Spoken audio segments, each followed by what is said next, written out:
요한복음 18장 28절로 40절까지입니다. 신약성경 180쪽에 있습니다. 요한복음 18장 28절로 40절입니다.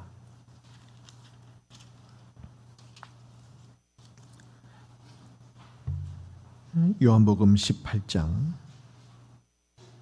28절로 40절까지 한 절씩 교독하도록 하겠습니다.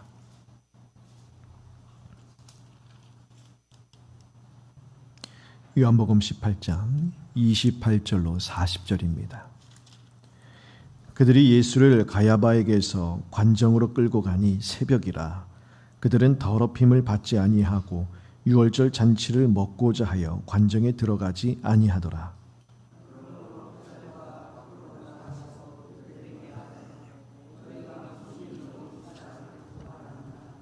대답하여 이르되 이 사람이 행악자가 아니었더라면 우리가 당신에게 넘기지 아니하였겠나이다.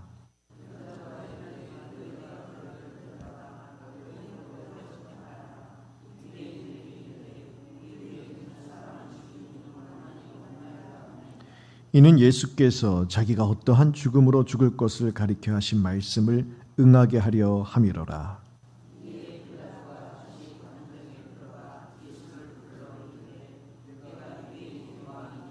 예수께서 대답하시되 이는 내가 스스로 하는 말이냐 다른 사람들이 나에 대하여 내게 한 말이냐.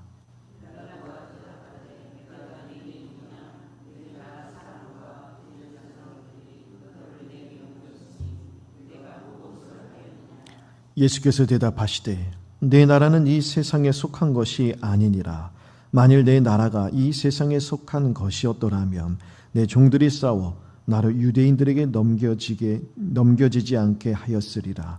이제 내 나라는 여기에 속한 것이 아니니라.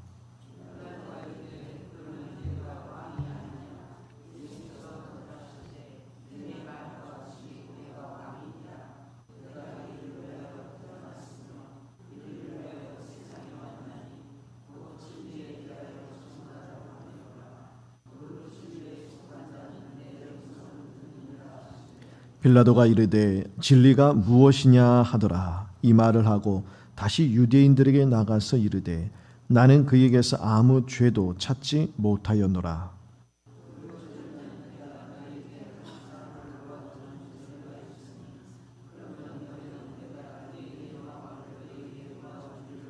함께 읽겠습니다. 그들이 또 소리 질러 이르되 이 사람이 아니라 바라바라. 바라바는 강도였더라. 아멘. 예수님께서 겟세마네 동산에서 이제 사람들의 손에 붙잡히셨습니다. 그리고 안나스의 집 안에 들어가서 신문을 받으셨지요. 예수님의 신문을 받고 계시는 그날 밤 베드로는 3번이나 예수님을 부인했습니다.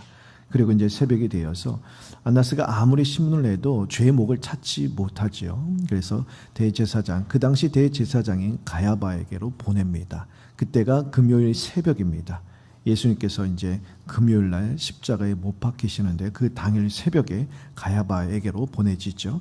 그리고 해가 떠서 이제 아침이 되자 로마 총독인 빌라도에게로 끌려가십니다. 28절에 보니까 종교 지도자들이 예수님을 빌라도 총독에게로 끌고 갑니다. 29절 30절에 보면 빌라도가 무슨 일인지 묻습니다. 그러자 사람들이 이 종교 지도자들 그리고 유대인들이 빌라도에게 예수님을 가리켜서 이 자는 행악자다라고 이야기를 하죠. 그러자 빌라도가 그러면 너희 유대인의 법에 대해서 유대인의 법에 따라 처형을 하라, 판결을 하라 그렇게 이야기를 합니다. 그러자 우리는 사람을 죽일 법이 권한이 없다 이야기하죠. 이 당시 이제 종교 지도자들은요, 이 유대인 사회의 최고 종교 기구였습니다. 하지만 이들에게는요, 사람을 사형에 처할 어떤 행정적인 권한이나 정치적인 권한이 없었습니다. 로마의 통치를 받고 있었기 때문에 그런 사법적인 판결을 내릴 수 있는 권한은 로마의 총독인 빌라도에게 있었던 것이죠. 그래서 빌라도에게 가서 예수는 사형에 처해질 만한 큰 죄를 지은 죄인이니 처형해달라 그렇게 요구를 하고 있는 것입니다. 32절에 종교 지도자들이 예수님을 죽일 권한이 없다라고 기록을 하지요. 가룟유다가 예수님을 배신하고 종교 지도자들이 예수님을 지금 붙들고 신문을 하고 또 지금 빌라도 총독에게 넘겨져서 지금 총독의 한마디면 예수님이 지금 십자가에 달릴 수도 있고 풀려날 수도 있는 그런 상황으로 보이는 것 같지만 사실 이 모든 일은 예수님의 뜻에 따라 진행되고 있다는 것입니다. 지금 예수님이 스스로 목숨을 내려놓고 계시다라고 강조하는 것이죠. 33절에서 이제 38절까지 보시면 예수님과 총독 빌라도의 대화가 기록되어 있습니다.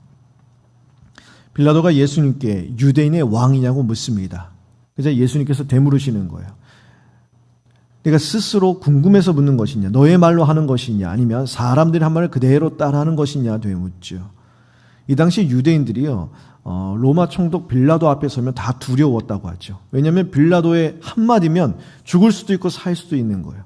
유대인들의 목숨을 살릴 수도 있고 죽일 수도 있는 그런 권세가 빌라도에게 있었습니다. 그런데 두려운 존재였죠. 그런데 예수님은요, 조금도 두려워하지 않으세요.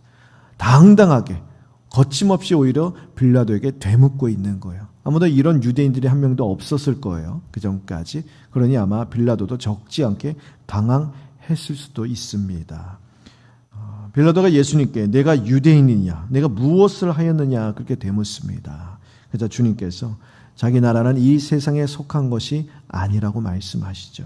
그래서 빌라도가 그러면 네가 왕이 아니냐? 그래서 예수님께서 내가 왕이라고 말씀하십니다. 주님이 이 땅에 오신 이유는 진리를 증언하기 위해서 오셨다 말씀하시죠. 빌라도는 진리에 속한 사람이 아니기 때문에 예수님이 하신 말씀이 무슨 뜻인지 이해를 하지 못합니다. 빌라도는요, 예수님께 죄가 없다는 사실을 알았어요. 아무리 신문을 하고 이야기를 나누고 캐물어도 사형에 처해질 만한 그런 죄를 짓지 않았다는 것을 알게 됩니다. 무죄를 선언하지요. 그래서 유대인들에게 나와서 종교 지도자들과 유대인들에게 죄가 없다. 그리고 6월절에 죄수 한 명을 풀어주는 관습이 있으니 이 관례에 따라서 예수를 풀어주겠다 이야기합니다. 그러자 사람들은 예수가 아니라 강도인 바라바를 풀어달라 요구를 하지요. 그래서 빌라도는 백성의 요구에 따라서 바라바를 방면하기로 결정을 합니다. 오늘 이 말씀을 보시면 이 세상의 왕이 아니라 말씀으로 천지를 창조하신 온 세상, 온 우주 만물의 왕이신 예수님, 참 하나님이신 예수님께서 참 사람이 되어서 이 땅에 오셔서 제자들에게 배신당하시고 인간들에게 잡히시고 조롱과 수치를 당하시고 재판을 받고 계세요. 예수님은요, 창조주이실 뿐만 아니라 만왕의 왕이시고요, 또한 최후 심판자세요. 이 세상을 마지막 날에 심판하실 만왕의 왕이 있어요. 최후의 심판자께서 자신의 손수 지으신 피조물인 인간 재판장에게 재판을 받으시고 사형 선고를 받고 계세요. 어처구니 없는 일이죠. 일어날 수 없는 일이에요. 그런데 이런 일들이 일어나고 있다라고 오늘 말씀 아주 자세하게 기록하고 있습니다. 그러면서 우리에게 되묻는 거예요. 이런 일들이 과연 왜 일어나야만 하는가? 우리에게 묻고 있는 것이 있죠. 왜 일어나야만 합니까? 죄인을 구원하시기 위하여. 이것이 아버지의 뜻이기 때문에 십자가의 길로 가는 것이 아버지의 뜻이기에 그 아버지의 뜻에 순종하시기 위하여 이 모든 어처구니 없는 일어날 수 없는 일들을 묵묵히 감당하고 계시다는 거예요. 질질 끌려가시는 것이 아니에요. 주도적으로 주님께서 목숨을 내놓고 계시다는 거예요. 주의 이름을 부르는 자는 누구든지 구원을 받으리라는 이 말씀대로 지금 십자가의 길로 나가고 계시다는 것입니다. 누구든지 주의 이름을 부르고 믿는 자에게 영생을 주시기 위하여 죄인이 감당해야 할 죄의 대가와 죄의 삭을 주님께서 홀로 남김없이 모든 진노의 잔을 다 마시시며 우리에게 구원을 이루어 주시기 위함이다라고 오늘 성경은 우리에게 가르쳐주고 있습니다. 주님은 스스로 말씀하신 대로 자기 양을 위하여 목숨을 버리는 선한 목자이십니다.